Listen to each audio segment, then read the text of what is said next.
voices as well, and footsteps in the passage, light and quick. Pitt looked around the room. It was surprisingly well furnished. The walls had been papered a long time ago, and though they were marked by the incessant damp and mould, and faded where the light had struck them, there was still a recognizable pattern. The fireplace was small, the dead ashes in it grey-white. The fire had been a gesture, something flickering and alive, rather than a source of heat. The one chair was a cheerful red, with a hand-stitched cushion on it, and there was a rag mat on the floor. An embroidered sampler hung over the shallow mantel, and the wooden chest for clothes and linens was polished. Even its brass handles gleamed. The washstand held a single ewer and basin. On the floor beside the bed were the girl's high black boots, not side by side, but half over each other. The round, shiny buttons of the left one had been fastened through the buttonholes of the right one. A bone-handled button-hook lay beside them. It was a ridiculous, distorted gesture, and one that could only have been done deliberately. Pitt drew in his breath and let it out in a sigh. It was ugly and sad, but there was nothing in it to cause Ewart to have sent for him. Prostitution was a dangerous way to make a living. Murders were not unique, and certainly not reason for scandal in high places, or even in low ones.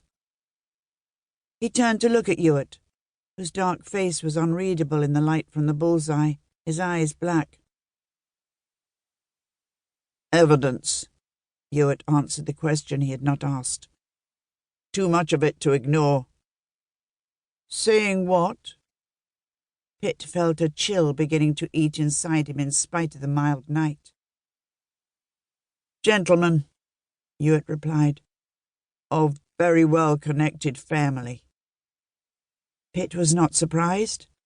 He had feared it would be something of the sort, pointless and destructive, something with which there was no graceful way to deal. He didn't ask Ewart why he thought so. It would be better to see the evidence and make his own deductions. There was a noise along the passageway, a creaking of footsteps, and another man appeared in the doorway. He was 20 years younger than Ewart, no more than 30 at the most. His skin was fresh, his hazel eyes wide, his face thin, aquiline. His features had been formed for humour and tenderness, but the marks of pain had scored them deeply already, and in the flickering light he was haggard. He brushed his hair back off his brow unconsciously, and stared first at Ewart, then at Pitt. He carried a brown leather bag in his hand. "Lennox, surgeon," Ewart explained. "Good morning, sir," Lennox said a little huskily, then cleared his throat and apologized. There was no need. Pitt had little regard for a doctor who could look at violent death and feel no shock, no sense of outrage or loss. He stood back a little so Lennox could see the body better. "I've already examined her," Lennox declined. "I was called at the same time as Inspector Ewart. I've just been with some of the other women in the building.